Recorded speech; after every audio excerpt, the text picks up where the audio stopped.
Hi, this is James from Tabletop Gaming Guild, and today we're going to take a look at a Dune Imperium expansion. This is Immortality. This is published by Direwolf Games, and it is a 1 to 4 player game. In this game, you're going to have a new faction, the Bene Twi'leks, which are going to have genetic modifications that are going to be available for you to research and use to your benefit throughout the game. Let's go ahead down the table here. I'll show you what comes with this, and then we'll come back and I'll give you my final thoughts.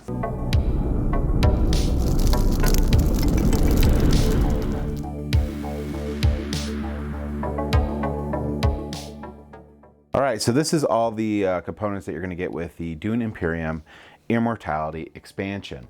This introduces the Bene Twi'leks faction, which is a powerful fringe society in the Imperium specializing in genetic engineering. House leaders must carefully consider the cost of dealing with them both financially and ethically. The Bene Twi'leks have replacement organs that are widely used throughout the Imperium, but their genetic grafting programs and hybrid creations are looked upon with suspicion. Human life cultivated in mysterious altolic tanks is most controversial of all. At the time of Duke Leto Atreides, face dancers were closely held Bene Twi'leks secret. Used as spies and assassins, ghouls were new versions of people grafted from dead flesh. While lacking memory of their former selves, they did provide some comfort for the grieving through their twisted immortality. Alright, so that is going to be the new board and faction that's going to be added to the game that you can interact with. A couple things that it comes with here. You're going to have more Imperium cards. So this is just going to have a general nice heaping of Imperium cards. Good amount of additional content for the game. We're going to show you some keywords here in a second, but I'm just going to flip through and show you all the different cards that you can get in the game. Now these cards here, we're going to set them out especially. These cards, you will be replacing 2 cards in your starting hand with these, the ones with the triangles. And this will let you move up the research track if you use this during gameplay, and the reveal action will give you 1 point or 1 persuasion to buy something and 1 contamination counter, which we'll go over in a second. So some of the new symbols on these is going to be these contamination counters, so that's one thing. And there's going to be a grafting ability. The graft ability is pretty simple. You will just play 2 cards together with the graft ability. The other card could say graft, it doesn't actually have to, but you have to play 2 cards together, no more and no less. When you play these 2 cards together, they're basically just combined. So the place you could place your worker out to is going to be the combined of these 2. They're both considered as of sending the agent out, but you can use any of those symbols. In addition, the 2 abilities here will be used and fired off. So you'll be able to do this and you'll be able to do that. This one here, you can trash a card and draw a card. And when this card is trashed, if you trash this card itself, you will be able to move up influence in that faction's track here, the Bene Twi'leks track. Some of the graft abilities that in here will say things like the card that's grafted with this, you can return it to your hand. If this card is grafted with an Emperor or Spacing Guild card, you get to go up that influence on that track. Let's see, what the ones with that ability on it here. Trash the other grafted card and you get a contamination counter. So the other grafted card would be the card that it grafted with, not this one. And let's go ahead and go over what the contamination counters are. What you're going to do is you're going to take one of your soldiers, which is the little cubes, and you're going to place it here every time you get a contamination counter. You can spend these throughout the game in a new market row. So these are the new Imperium cards, and you get a new market row where you'll have 3 cards out. This one will always be out. This one you can always spend 3 contamination counters and get 2 soldiers or to your legion, or move up this track. And that's always available. Other than that, there will always be 2 others. and these ones will have a cost. The cost is not going to be influence, it's going to be in contamination counters. So you can spend your soldiers that are on there to get these cards.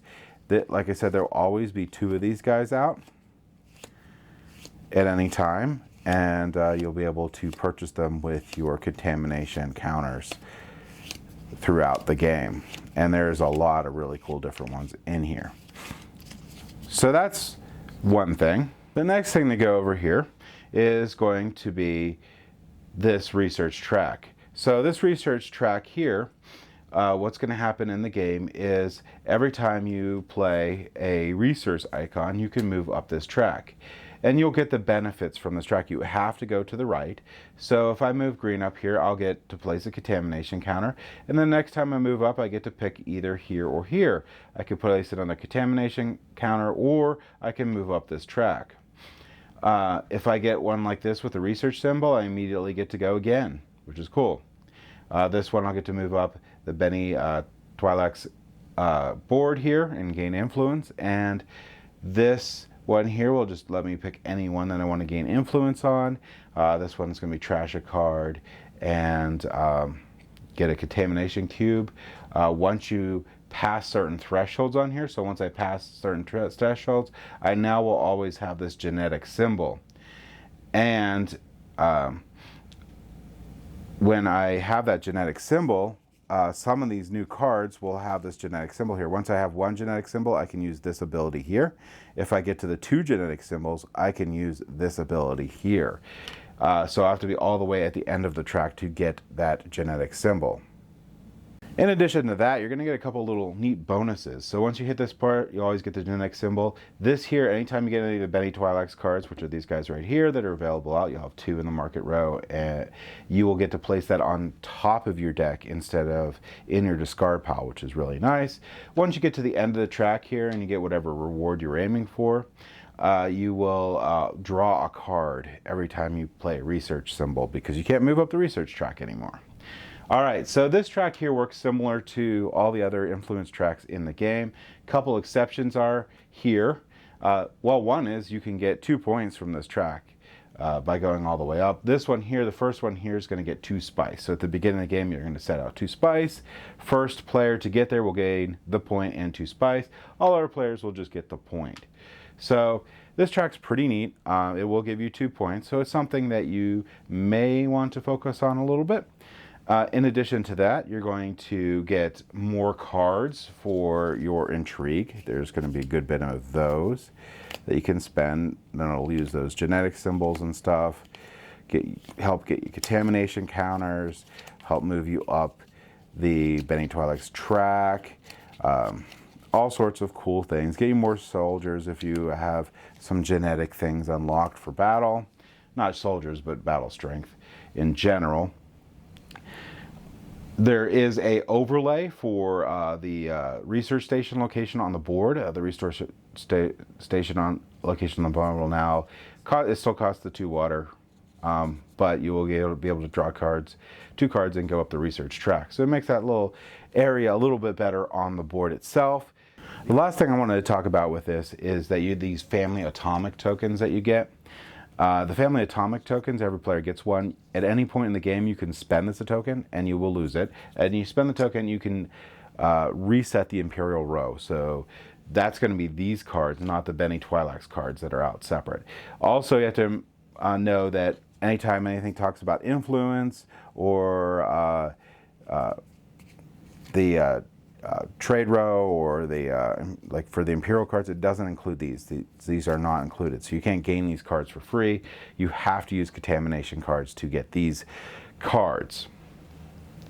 Finally, the only other thing that's in this expansion is some new cards for the solo option of the game. And that is all that you get with the Dune Imperium Immortality expansion.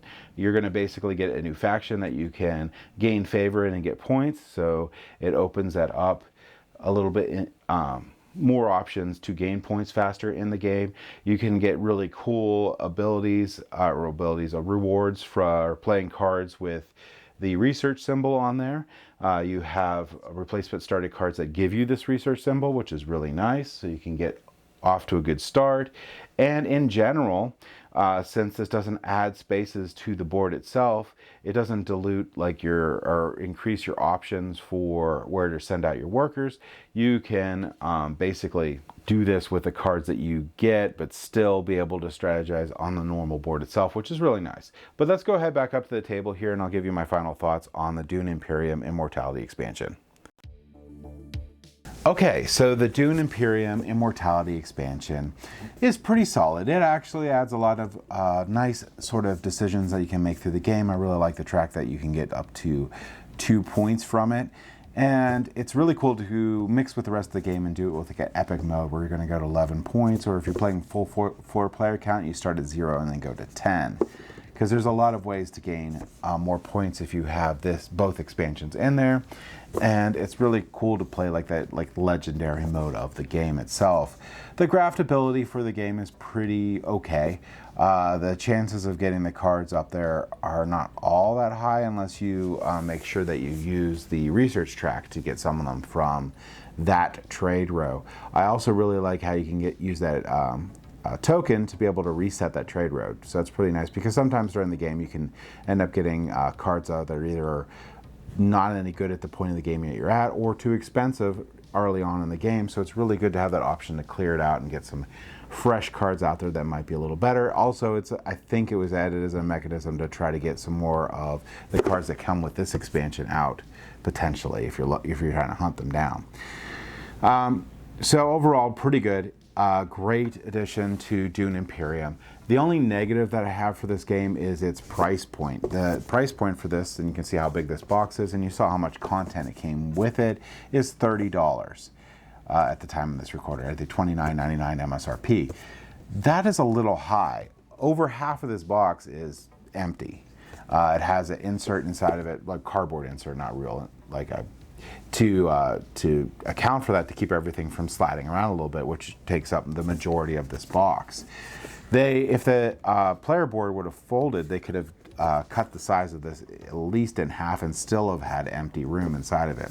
So the reason I bring that up is because for $30 you can get a lot of really good games that have so much more in the way of components and stuff than this does. This barely comes with anything, and you have that price tag, which of course is going to be the fact that it's Dune Imperium. So it's hard to recommend saying, hey, at $30 you should get this, because it doesn't really add that much to Dune Imperium, I think, to be worth that. If you could get it on sale for like 20 or less, sure, even that's a little high, because you could just go and get a different game and have a new experience with it for that $30 range. It won't be like a big base game like Dune Imperium, but there's plenty of games out there that are in that area or slightly more, but worth it for the content that you get. So that's my only really negative on the game itself, is just how what they priced it at for what you get. But if you don't mind that, it definitely is really fun. So, and if you like Dune Imperium and you don't mind that price tag, or you can get it on sale, I highly recommend checking out Dune Imperium Immortality. And that's my thoughts on it. Thank you for watching.